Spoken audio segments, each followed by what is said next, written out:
നമ്മൾ CPM-ൻ്റെ സ്ഥാനാർത്ഥികളൊക്കെ കാണുമ്പോൾ എന്തോ ഒരു കോളേജ് യൂണിയൻ ഇലക്ഷൻ നടക്കുന്ന പോലെയാണ് തോന്നുന്നത്. കാരണം വളരെ ചെറുപ്പക്കാരായിട്ടുള്ള ആളുകൾ, പ്രത്യേകിച്ചും കുറേയേറെ പെൺകുട്ടികൾ, ഇപ്പോൾ ദീപ് സിദ്ധാർത്ഥർ, പിന്നെ അഫ്രീന ബീഗം, ശ്രീജൻ ഭട്ടാചാര്യ എന്നൊക്കെ പറഞ്ഞിട്ട് വളരെ ചെറുപ്പക്കാരായിട്ടുള്ള ആളുകളുടെ ഒരു സംഘം ഈ ഗലികളിലൂടെ ഇങ്ങനെ നടന്നു പോകുന്ന കാണാം. അപ്പോൾ നമ്മളത് കാണുമ്പോൾ കാണുമെന്ന് വെച്ചാൽ കേരളത്തിലെ കാര്യം വെച്ച് നോക്കുകയാണെങ്കിൽ അങ്ങേയറ്റം ഇതിപ്പോൾ ഒരു നാടിനെ പറ്റി നമ്മളിവിടെ ഒന്ന് പറയാൻ പാടുമോ എന്ന് ചോദിച്ചു കഴിഞ്ഞാൽ ഇതൊരു വസ്തുതയായതുകൊണ്ട് പറയുകയാണ്.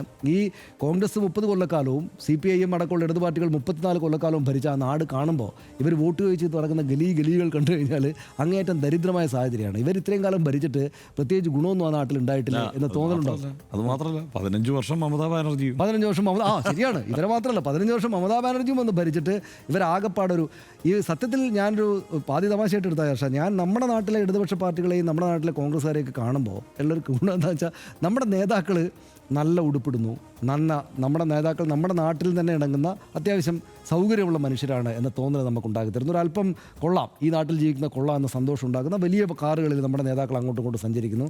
ഇതിപ്പോൾ ഞാൻ സമീപകാലത്ത് വായിച്ചൊരു പുസ്തകം, ഈ ബംഗാൾ ഇലക്ഷനുമായി ബന്ധപ്പെട്ട് വായിച്ചൊരു പുസ്തകത്തിനകത്ത് വീണ്ടും ചൂണ്ടിക്കാട്ടുന്നത് ബുദ്ധദേവ് ഭട്ടാചാര്യ മുഖ്യമന്ത്രി ആയിരിക്കെ പോലും അദ്ദേഹം സഞ്ചരിക്കുന്ന ഒരു പഴഞ്ചൻ അംബാസഡർ കാറിൽ, അദ്ദേഹത്തിൻ്റെ ഭാര്യയുടെ അംബാസഡർ കാറിലാണ് അദ്ദേഹം സഞ്ചരിക്കുക.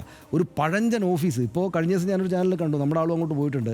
അവിടെ ആ സംസ്ഥാന കമ്മിറ്റി ഓഫീസ് CPM-ൻ്റെ കണ്ടാൽ സഹിക്കില്ല. അമ്മാതിരി ഒരു ഭാർഗവി നിലയം. അവിടെയാണ് വിമൻ ബോസ് ഇപ്പോൾ താമസിക്കുന്നത്. അപ്പോൾ ഈ ദാരിദ്ര്യത്തെ ഇങ്ങനെ ആഘോഷിക്കുന്നതിന് പകരം മനുഷ്യർക്ക് സന്തോഷകരമായിട്ടുള്ള ഒരു ജീവിതം ഉണ്ടാക്കി കൊടുക്കുകയും ആ ജീവിതത്തിൻ്റെ പങ്ക് പറ്റിയിട്ട് നേതാക്കളും കുറച്ച് കൊള്ളാവുന്ന വാഹനങ്ങളിൽ സഞ്ചരിക്കുകയും നല്ല വസ്ത്രങ്ങൾ അണിയുകയും നേതാക്കളെ കാണുമ്പോഴും നമ്മൾ കൊള്ളാമല്ലോ എന്നൊരു തോന്നൽ പ്രജകളല്ല, അത് സുരേഷ് ഗോപി നാക്കരെയാണ്, പിന്നെ ജനങ്ങൾക്കുണ്ടാക്കുകയൊക്കെ ചെയ്യുന്ന ഒരു സാഹചര്യം ഉണ്ടായിരുന്നെങ്കിൽ ഇത് ബംഗാൾ ഈ നിലക്കാവുമായിരുന്നില്ല.